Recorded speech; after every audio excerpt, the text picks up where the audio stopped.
또 행복한 삶이 되시길 축원합니다. 우리가 인간의 삶을 이렇게 살아갈 때 서로 만나는 이 모든 만남은요, 저는 우연이 없다고 믿습니다. 하나님께서 뭔가 계획이 있기 때문에 나에게 뭔가 또 서로에게 유익함이 되기 때문에 만나게 하시는 거지, 우연하게 만나는 만남은 없다라는 거죠. 그래서 우리가 하나님 주신 모든 것에 대해서 감사함으로 받아들이는 것이, 이것이 얼마나 중요한지 모릅니다. 그래서요, 성경에서는 심지어 그렇게까지 이야기합니다. 작은 사람. 그러니까 내가 좀 하찮게 생각하고 내가 무시해도 되는 그런 사람까지도 그냥 주신 게 아니라는 거예요. 그 모든 만남에는 하나님의 뜻이 있다, 이런 이야기를 하십니다. 그래서 그 사람에게 어떻게 해야 하느냐, 바로 냉수 한 그릇이라도 나눌 수 있을 때 그 마음은 결단코 상을 잃지 않을 것이다, 이렇게 말씀을 합니다. 이게 절대 제 말이 아닙니다. 이것이 주님께서 말씀하시는 거죠. 작은 자 한 사람에게 냉수 한 그릇이라도 대하는 것. 그러니까 이게 결국 무슨 이야기입니까? 우리의 모든 만남은요, 내가 싫든 좋든 그 만남은 반드시 하나님께서 이렇게 연결시켜 주시는 그런 의미가 있다라는 거죠. 예. 자, 그렇기 때문에 우리가 이 만남이 굉장히 소중하지만, 그러나 세상에서 생각하는 만남은 점점 실은 이해관계로 이것이 치닫고 있음을 보게 됩니다. 정치적으로도 그렇고 경제적으로도, 우리 지금 이 사회 현상들을 보면 모든 관계 속에 보면 이해관계가 있어요. 그래서 나한테 이익이냐 손해냐 이런 식으로 따지면서 실은 우리의 모든 만남을 갖게 되는 거고, 나한테 이익이 되면 좋지만 나한테 손해가 되면 손절해 버리는 거예요.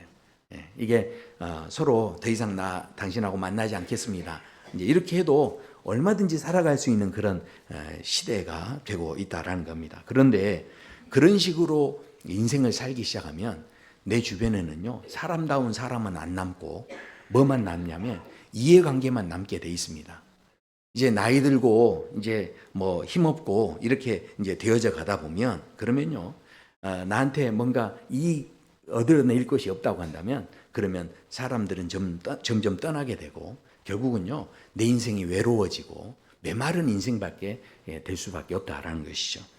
그 개그 우먼이죠, 안영미 씨라는 분이 계시는데, 이분이 그 라디오 이제 방송에서 방송을 하시는데, 그런데 라디오 방송에 출연해 가지고 항상 그랬대요. 난 너무 외로워서 못 살겠다고 막 하면서 하소연을 했대요. 난 이렇게 결혼하고 싶은데 이렇게 배우자가 없다, 그러면서 했는데, 어느 날 한 번은 그 방송이 펑크가 난 방송이 있어서 그 라디오 방송에 이제 그 땜빵을 하러 가신 거예요. 그래서 이제 거기에서 출연을 했는데, 세상에 거기에서 이 청취자 한 사람이 문자로 이제 그 방송에 이렇게 뭐라고 이야기를 했냐면, 안영미 씨 그렇게 외로우시면 저하고 소개팅 하시죠, 이렇게 이제 문자가 온 거예요. 얼굴도 이름도 잘 모르는 사람에게 그런 문자를 받았는데, 이 안영미 씨가 아주 대담하죠. 그래요? 그러면 나하고 소개팅 합시다 해가지고 만나기로 했다는 거예요. 그때 그 이야기를 들은 그 청취자가 깜짝 놀랐대요. 왜냐하면 그냥 한번 해본 건데, 근데 만나자고 하니까 너무 깜짝 놀랐어요. 그래서 이분이요, 이거 나가야 되나? 그러면서 얼른 인터넷 검색을 막 해봤대요. 유튜브 검색도 하고. 그러면서 잠깐 망설였대요, 이 사람을 만나야 될지. 근데 이제 만나자고 자기가 먼저 했으니까, 그래서 이제 만나게 됐고, 3개월 뒤에 사건이 터지고, 스캔들이 나고 이러면서 이제 결혼을 하게 되는. 그래서 지금은 얘까지 낳고 그렇게 잘 살고 있는. 그러니까 우리가 생각해 보십시오.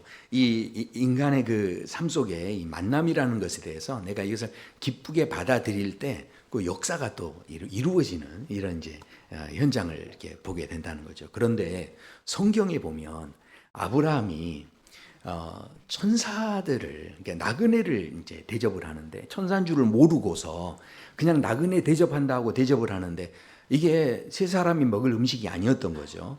송아지를 잡았으니까 엄청난 것으로 실은 대접을 한 거지 않습니까?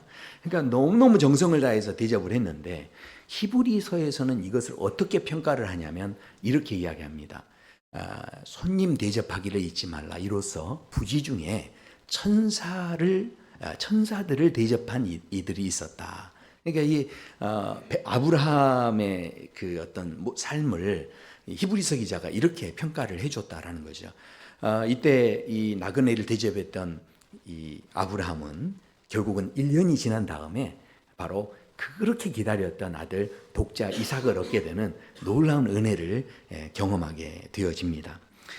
성경에 보면 기생 라합이 있어요. 참 그 천한 출신의 여인인데 이 여인이 하나님에 대한 소식들을 막 주변 사람들에게 들었던 것 같아요. 그래서 하나님에 대한 기대하는 마음들이 막 있었는데 어느 날 정탐꾼이, 하나님을 믿는다고 하는 이스라엘 사람들 중에 정탐꾼이 자기 집에 온 거예요. 그랬을 때 그것에 대해서 여러 가지 위험한 것도 있었지만 그래도 이 사람이 하나님을 믿는 사람인가 하면서 이 사람을 영접하고 받아들여서 숨겨주고 이 사람들에게 잘 대접을 해줬어요. 그랬을 때 무슨 일이 일어나느냐? 결국은 자기 집이 다 구원을 받게 되는 그런 놀라운 은혜가 있었다라는 겁니다. 이것을요, 또 히브리서 기자가 이렇게 평가를 합니다.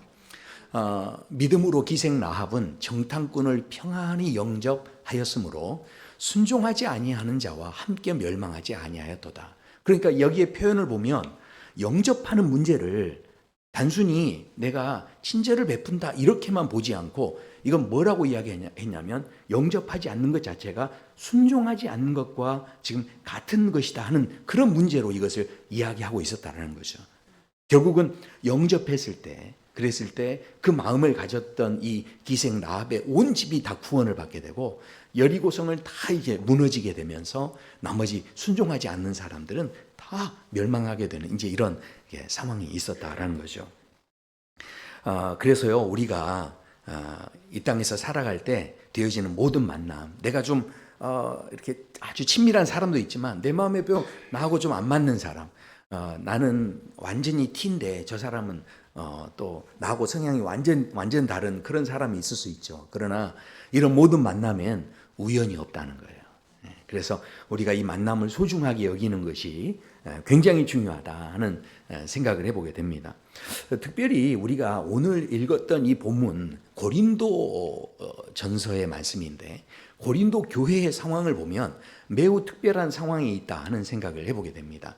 고린도 지역에 지금 유적지가 있는 그런 지역인데 이 고린도 교회에는요 모든 계층의 사람들이 다 모였다는 겁니다. 그러니까 그 당시에 모임의 공동체 속에서 아마 이렇게 다양한 사람이 많이 모인 곳은 아마 없었을 정도로 고린도 교회에 많은 사람이 모였는데, 그런데 이 고린도 교회에 그러다 보니까 결혼한 사람도 있고 결혼 못한 사람도 있고 누군가는 또 결혼을 했는데 믿지 않는 사람하고 또 결혼한 사람도 있는 거예요.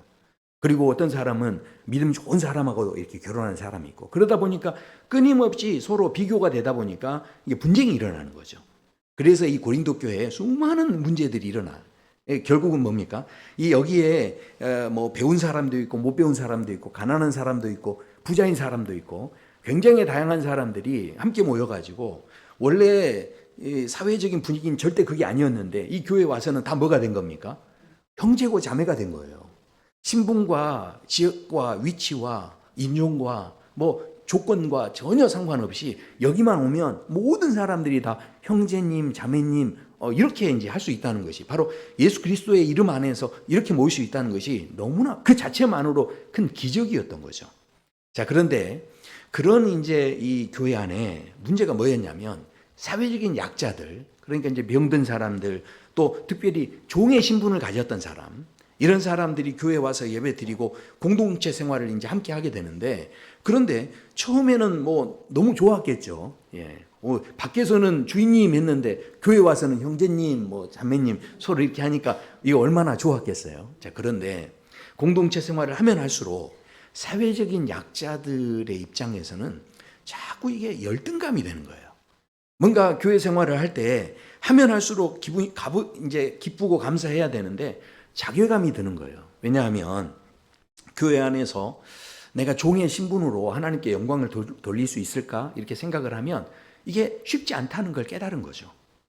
교회에서 만약에 선교를 하는데, 그러면 선교를 하고 싶은데 자기가 종의 신분이에요. 그래서 나도 선교를 하고 싶네요 하고 할 수 있겠지만, 그러나 이미 사람에게 매여 있고 직장에 매여 있고 이러다 보면 이 선교지에 함께 가고 싶어도 실은 갈 수 없는 그런 상황이 되는 거고, 그러다 보면 또 이 종살이다 보니까 뭐 이 종살이에 무슨 돈을 받겠습니까?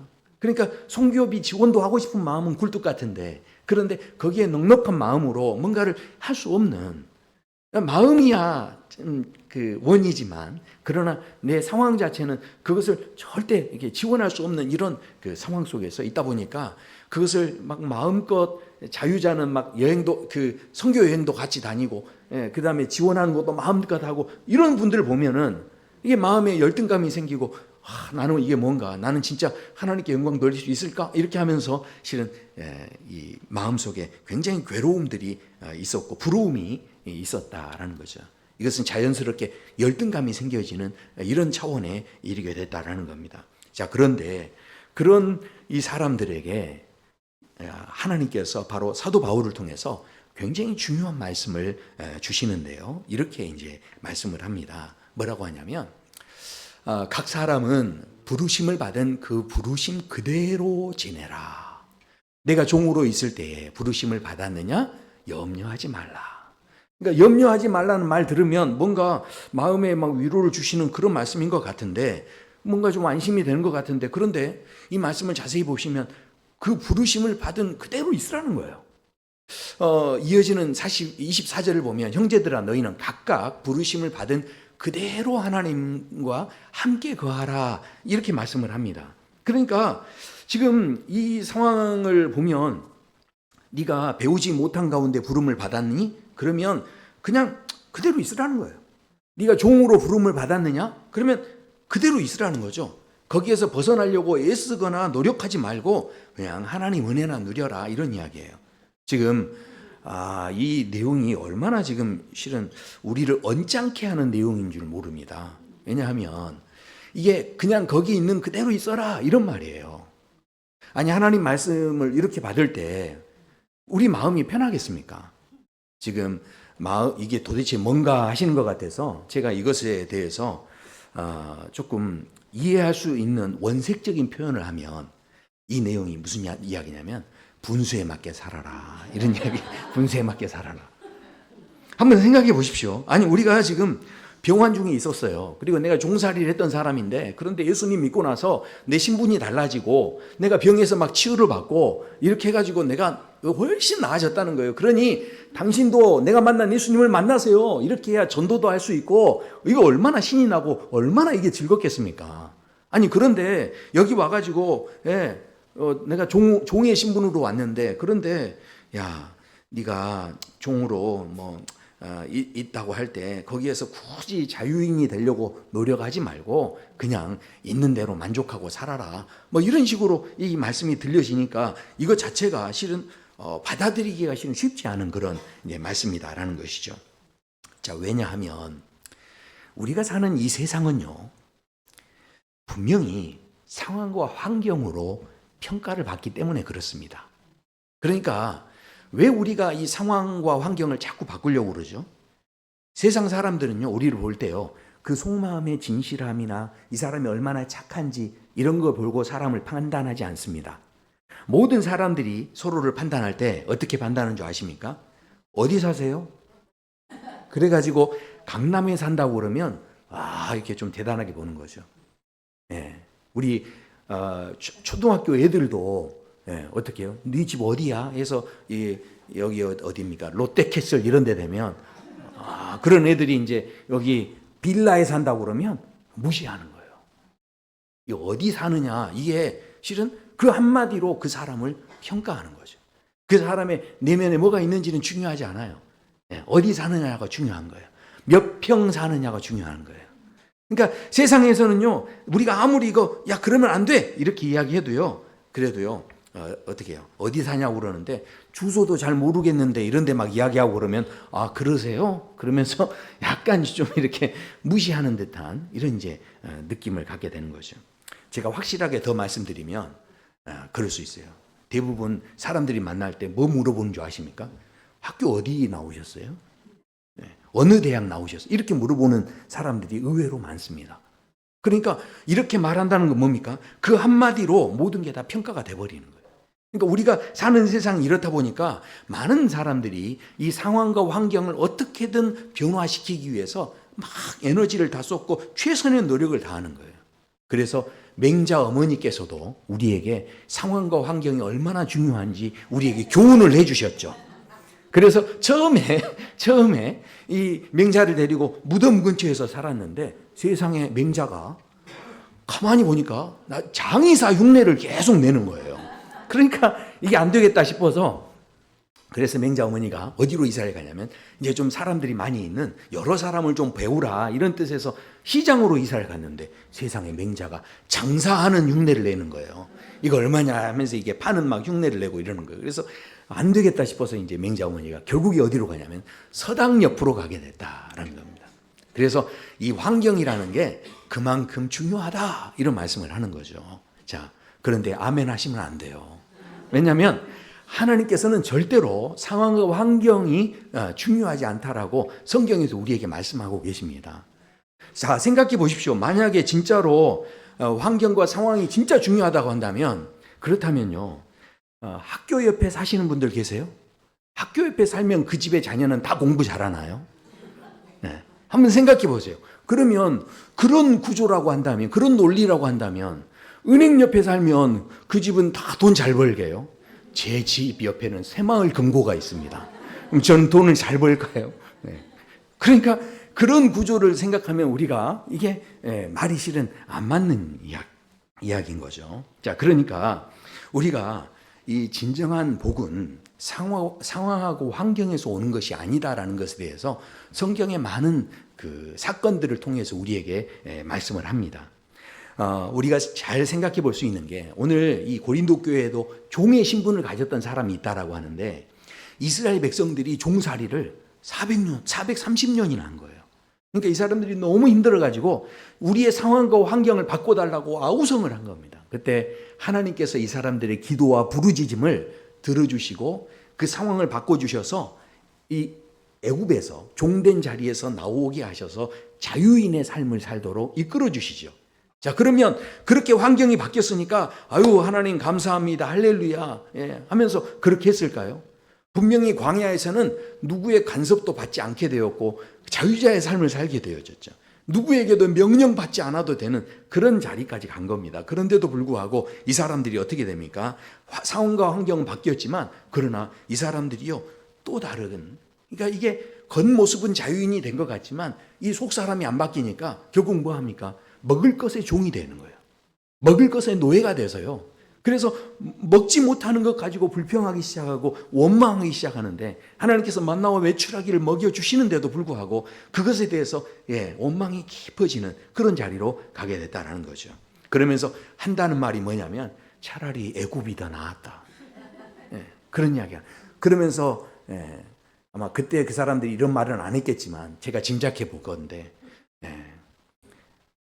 구관이 명관이다.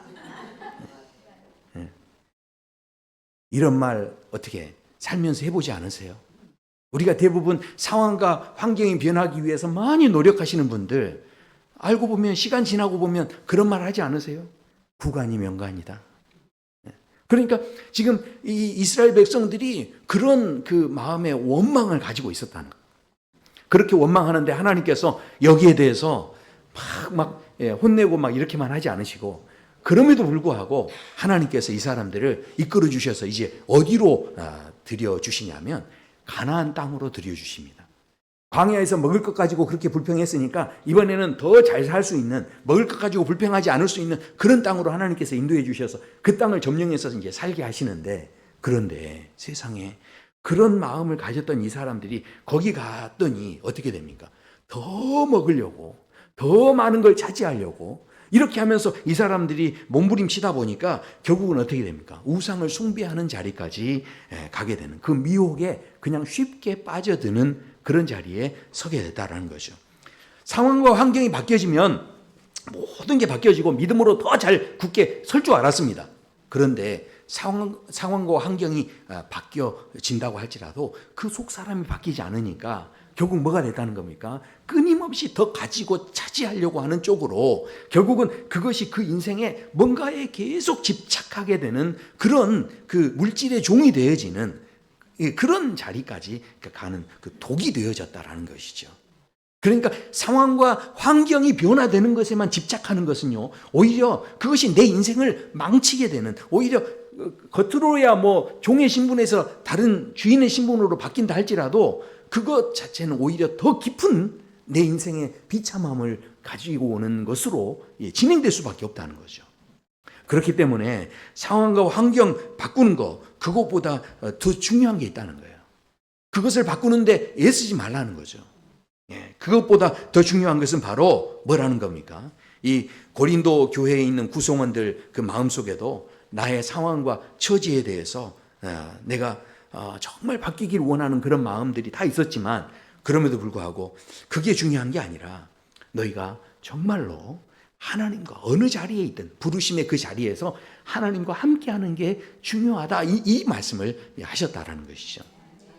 자, 그래서요, 우리가 이 말씀을 좀 더 잘 이해하시려면 한 가지 사건을 더 보셔야 돼요. 그게 뭐냐면 요셉이라는 사람입니다. 요셉이 종이었죠, 종. 원래 이 요셉이요, 주인집 아들내미였습니다. 이 요셉이 도련님이었어요. 옆에 사람들이 다 도련님 했죠. 그런데 이 도련님이 어땠다는 겁니까? 이제 종살이를 하게 됐으니 얼마나 억울하고 답답하고 그랬겠습니까? 그래서 종으로 보디발의 집에 갇혀 있을 때 생각해 보십시오. 저 같으면 담장 하나만 뛰어넘으면, 그것도 야밤에 뛰어넘어서 어떻게든 우리 아버지 집으로만 가면 그 아버지가요, 그 모든 종살이하는 그 값을 다 지불해 줄 수 있는 그런 집안이에요. 그러니까 담만 뛰어넘으면 되는 거예요. 기회를 틈타서 어떻게든 도망가면 되는데, 그런데 이 성경에 보면 요셉이 한 번도 자신의 상황과 환경을 변화시키기 위해서 그렇게 몸부림치고 애썼다라는 이야기 자체가 없었다라는 거예요. 그리고 이 요셉이 그 에너지를 막 도망치는데 이렇게 붓기보다는 그 삶의 자리에서 어떻게든 하나님께 영광이 되기 위하는 일을 힘쓰고 있었다는 것을 우리는 알 수가 있습니다. 왜냐하면 성경이 이렇게 말씀합니다. 창세기 39장을 보시면 2절에 말씀하죠. 여호와께서 요셉과 함께 하심으로 그가 형통한 자가 되어 그의 주인 애굽 사람의 집에 있으니 그의 주인이 여호와께서 그와 함께 하심을 보며 또 여호와께서 그의 범사에 형통하게 하심을 보았더라. 아멘. 그러니까 이 말씀을 보실 때요, 하나님이 함께 하셔가지고 모든 일이 잘 풀렸다. 실은 우리는 이렇게만 생각합니다. 그런데 이 말씀을 더 자세히 보셔야 돼요. 왜냐하면 하나님이 함께 하셨다 무조건 일이 잘 풀렸다 이런 게 아닌 거예요. 요셉이 종으로 팔려오기 전에 채색 옷을 입고 있었죠. 그리고 채색 옷이 벗겨집니다. 자, 채색 옷은 그 당시의 신분을 상징했습니다. 그런데 그것이 벗겨졌는데 가만히 생각해 보십시오. 채색 옷을 입고 있었다는 것은 야곱의 아들로 있을 때도 그 아버지를 기쁘시게 했다는 거예요. 그러니까 아무리 내가 사랑하는 여자의 자식이어도 맨날 말썽만 피우면 이쁘게 보이겠습니까? 그러나 야곱이 채색 옷을 입혔다는 것은 이 야곱만 좋아하는 마음, 이 사랑하는 마음이 있는 게 아니라 요셉이 그 자리에서 아버지를 어떻게든 기쁘게 하려는 마음이 있었다는 거죠. 그거 아닌가요? 채색 옷을 아무한테나 입히시나요?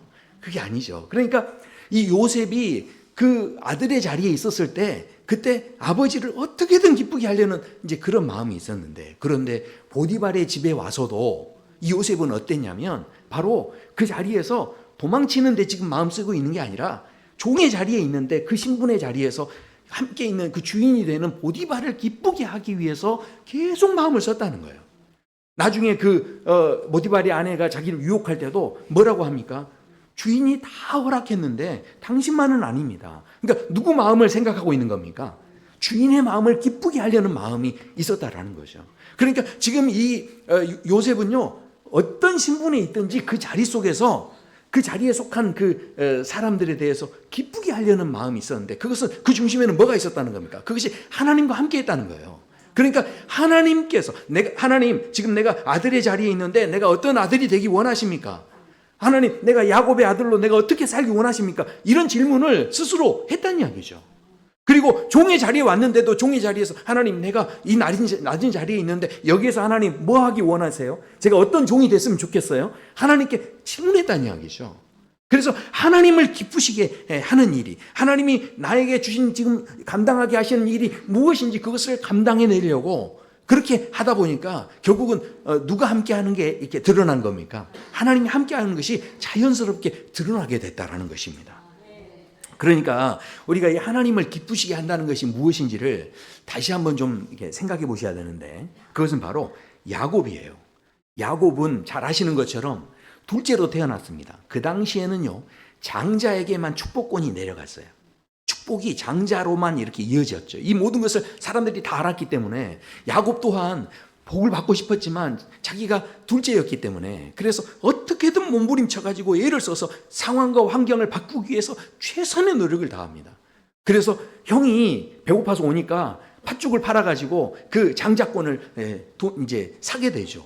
근데 그뿐만이 아닙니다. 어머니가 야, 아버지가 너 에서한테 축복해 준다고 하는데 네가 에서처럼 변장하고 가서 그 축복을 네가 받아달라. 그러니까 이게 도대체 거짓말로 속여가지고 복을 받는 것은 진짜로 이게 실효성이 있는가 없는가 이런 생각 자체를 안 해보고 어머니가 그렇게 하자니까 얼마나 다급했으면 그대로 그걸 따라갑니다.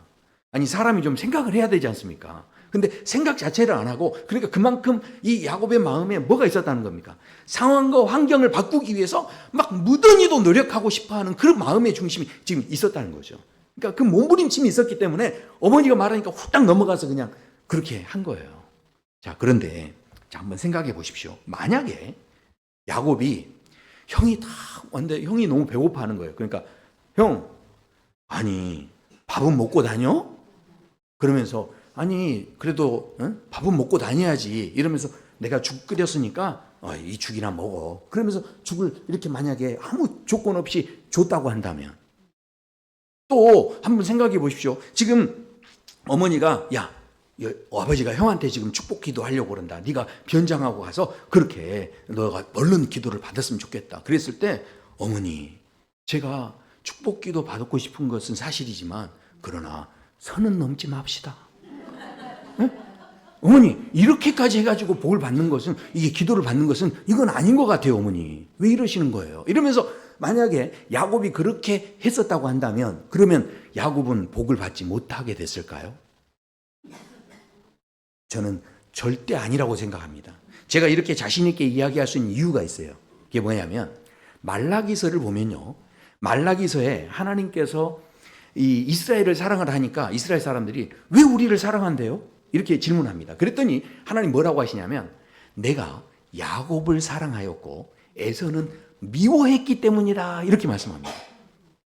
아니 이걸 보면 우리는 좀 불공평하다는 생각이 들어요. 아니 어떻게 야곱은 사랑하고 에서는 이렇게 미워하시지? 이렇게 생각을 하는 거죠. 자, 그러니까 그러나 우리가 이제 생각해 보셔야 되는 건 베델에서 그러니까 이제 쫓겨났던 야곱이 거짓말치고 도망쳐가는 그런 모습이지 않습니까? 그런 가운데서 하나님께서 이 베델의 야곱에게 나타나 주실 때, 야, 네가 상황과 환경을 바꾸기 위해서 무던히 노력하는 걸 내가 봤다. 아이고 고생 많다. 이렇게 하면서 했다는 말이 한마디도 없어요. 그냥 찾아오셔서 뭐라고 하냐면 너의 쓰는 거 보았다 이게 아니라 야, 내가 너를 축복하겠다. 그러면서 뭐라고 하냐, 내가 너를 통해서 이루고자 하는 일을 내가 반드시 이루기까지 내가 너를 떠나지 않겠다. 이러면서 하나님 그런 말씀을 하셨다라는 겁니다. 그러니까 야곱이 복을 받은 것은요, 야곱이 상황과 환경이 이렇게 변화가 됐기 때문에 그것을 있었기 때문에 하나님이 사랑한 게 아니었다는 거예요. 야곱이요 지금 사랑하는 것은요, 야곱이 그러니까 하나님의 축복을 받은 것은 형한테 장자권을 샀기 때문에 하나님이 야 내가 너를 축복한다 이런 표현을 안 하셨어요. 지금 야곱이 아버지에게 축복 기도를 받았기 때문에 너 내가 축복한다 이런 식의 표현을 하나님께서 하지 않으셨다라는 거죠. 자, 그러니까 야곱은요 온전히 축복을 받을 수 있었던 이유는 어디 있냐면 오직 하나님에게 그 이유가 있어요. 그러니까 하나님께서 그냥 축복하신 거예요. 그래서 제가 이 본문을 가지고 굉장히 고민을 했어요. 아니, 어떻게 저렇게 에서는 미워하고 어떻게 야곱은 뭐 태어나자마자 저렇게 사랑하시나, 이 문제를 고민했죠. 왜 그랬을까요? 저도 사랑받고 싶으니까. 네. 저도 에서보다는 야곱처럼 사랑받고 싶으니까 제가 그 고민을 했죠. 그런데 성경을 보니 깜짝 놀랐어요. 왜냐하면 야곱이 태어날 때부터 하나님은 야곱을 사랑하셨던 것이 이해가 되는 거예요. 왜냐하면 야곱이 형의 발꿈치를 잡고 나오잖아요. 발꿈치를 잡고. 자, 그런데 에서는요, 나중에 장자권을 팔 때 보니까 어땠다라고 하냐면, 장자권을 팔았을 때 이 에서의 마음이 성경에 딱 나와요. 거기에 뭐라고 이렇게 돼 있어요. 그 명분을 가볍게 여겼더라. 가볍게 여겼더라. 자, 그러니까 생각해 보십시오. 이 야곱은요, 어느 자리에 있든지요, 하나님을 찾았어요. 나중에 자기가 그 많은 돈을 벌어가지고 재산을 축적했지만 야복강 나루에 이르러서는 그거 다 실은 내려놔 버리죠. 형님에게 그냥 주는데 그냥 다 내놔 버립니다. 그러나 야복강 나루에서는 뭐 어떻게 합니까? 하나님을 붙잡고서 하나님이 나한테 복 주시지 않으면 내가 하나님을 놓지 않겠습니다. 그러니까 태어날 때부터 보면 야곱은 뭐 했냐면, 세상 복을 받고 싶은 게 아니고 누굴 복을 받고 싶은 거냐면 하나님의 복을 받고 싶은 거예요. 그래서 하나님이 주시는 내가 복은 절대로 내가 누구한테도 뺏기지 않겠습니다. 그 복을 내가 받고 싶습니다. 이런 마음이 있었다는 거예요. 다른 말로 하면 여기에 대해서 가볍게 여기지 않았다는 거죠. 세상 복은요, 눈에 보기에는 대단해 보이니까 너무 귀해 보일지 모르지만 하나님 복은 눈에 안 보여요. 그런데도 불구하고 이 야곱은요, 세상 복보다는 누구 복을 받기 원하는 거예요? 보이지 않는 그 하나님의 복을 소중히 여겼다는 거예요. 그걸 막 갖고 싶고 그것을 귀하게 여기는 이런 마음이 있었다는 거죠. 그러니까 이런 마음을 가지고 있으니까, 그러니까 아마 그때부터 하나님께서는 벌써 야곱을 사랑하셨다, 이런 생각을 해보게 됩니다. 그런데요, 성경에 보니까 그 비슷한 이야기가 있어요. 뭐냐면 달란트 비유를 보면 하나님께서 어떤 사람에게 5달란트, 어떤 사람한테 2달란트, 또 어떤 사람에게 1달란트를 줬는데, 그 1달란트 받은 사람에 대해서 뭐라고 성경에서 말씀하냐면 이렇게 표현을 해버리십니다. 악하고 게으른 종아, 악하고 게으른 종아, 이런 표현을 쓰십니다. 그러니까 무슨 이야기입니까? 1달란트에 대해서 가볍게 여겼다는 거죠. 자신이 받은 것에 대해서요, 이걸 소중히 여길 줄 모르고 가벼이 여겼다라는 겁니다. 거기에 대해서 하나님 뭐라고 평가하시냐면 이것이 악하다, 그리고 이것이 게으른 것이다, 이렇게 표현합니다. 자, 게으름이 뭐라고 생각하십니까? 몸이 움직이지 않는 것, 이걸 게으르다고 우리는 생각합니다. 일하지 않고, 할 일을 하지 않고 가만히 있는 거 우리는 게으르다고 생각하죠. 근데 게으름의 진짜 의미는요, 더 깊은 의미는, 이 게으름은 뭐냐면 생각해 보면 변화를 싫어하는 거예요. 그러니까 이 게으른 사람은요, 어떻습니까? 뭐든지 당연하게 여기는 거예요. 그러니까 이 게으름을 가진 사람은 어떻습니까? 밥 먹는 것도 당연한 거예요. 제가 조금 다르게 표현해 볼까요? 그러니까 게으른 사람은요, 그냥 잘 집이 있는 것도, 내가 거처할 그 잘 집이 있는 것도 그냥 당연히 있는 걸로 생각하는 거예요. 그러나 집 없는 사람은요, 어떻습니까? 이게 당연한 게 아닌 거니까 이거 얼마나 간절합니까? 집 하나 이렇게 얻는다는 게. 그런데 그것에 대해서 이건 늘 있는 거니까 당연하게 여기는 것, 실은 이것이 게으름의 중심에 있다는 거죠. 게으름이라는 게 단순히 행동하는 것을 갖고만 우리가 이야기할 문제가 아니라는 이야기예요. 생각해 보십시오. 우리가요, 출근하는 회사가 있는 것도요, 이게 당연한 것으로 여기면 이건 게으른 게 되는 거죠. 이 구직을 위해서 그렇게 애를 쓰는 사람 입장에서는 이거 얼마나 실은 중요한 문제입니까? 그러나 내가 머무는 이 직장에 있는 것, 당연한 것, 이건 아닌 것 같아요.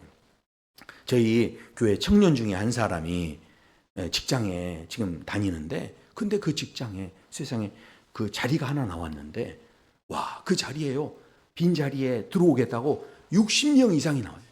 그러니까 60대 한 65대 1 이렇게 되는. 근데 거기에 지원한 사람들이 학력이나 이런 조건들이 아주 뛰어난 사람들이 다 이렇게 왔는데 그렇다라는 거예요. 그러니까 세상에 그 청년이 자기 직장에 그런 일이 있고 난 다음에 직장 가는데 너무 감사하더래요. 직장 다니는 것 자체가 너무 감사한 거예요. 생각해 보십시오. 게으름은 뭐냐면 우리가 뭔가 행동을 이렇게 느릿느릿하게 하는 것이 게으름이 아니에요. 게으름은 그 마음에 뭐가 틈타고 벌써 들어온 겁니까? 당연하게 여기는 마음이 생기면 모든 게 게을러지는 거예요.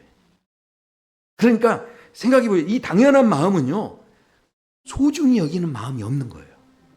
그러니까 지금 이 1달란트 받은 종은 그래서 악하고 게으른 종이라고 하는 거죠. 왜 하나님께서 이것을 악하게 보시는가? 왜 이것을 하나님이 미워하시는가? 그것은 바로 그것에 대해서 소중히 여기는 마음이 없어졌다는 거죠. 우리가 오늘 말씀을 보면 이렇게 말씀하죠. 형제들아, 너희는 각각 부르심을 받은 그대로 하나님과 함께 거하라. 그러니까 이 말씀을 보면요, 이 부르신다는 것이 이 원어적으로 보면 소명적인 의미가 있어요. 그러니까 하나님께서요, 그냥 부르신 게 아니고 특별한 목적이 있어서 거기에 이렇게 세워 주셨다라는 이야기죠. 자, 그렇기 때문에 어떻다는 겁니까? 거하라는 것은요, 단순히 내가 함께 있는다, 머문다 이런 의미가 아니라 그냥 지속적으로 거기에 함께 그것을 기뻐하는 마음으로 함께 있는 거예요. 그냥 몸만 함께 있는 물리적인 함께 있음을 이야기하는 게 아니고요. 그 모든 삶의 자리에 내가 당연하게 여기지 않고 감사히 여기고 기쁘게 여기고 즐거이 여기는 마음, 이런 마음이 바로 이 거하는 자의 마음이에요. 자, 그래서요, 우리가 잘 생각해 보셔야 돼요. 예수님께서 이 땅에 내려오셨을 때 예수님의 그 상황과 환경이요, 처절했죠. 로마의 압제 아래 유대 민족의 나라가 없었어요. 그 나라가 없는 민족의 이왕이면 로마의 아들로 태어났으면 얼마나 좋겠어요. 그런데 예수님께서 로마의 아들이 아니라 유대인의 아들로 태어나셨어요. 그리고 그 아들로 태어나셨는데 그것도 어떻게 해요? 강남에 안 태어나시고 저기 나사렛에 태어나요.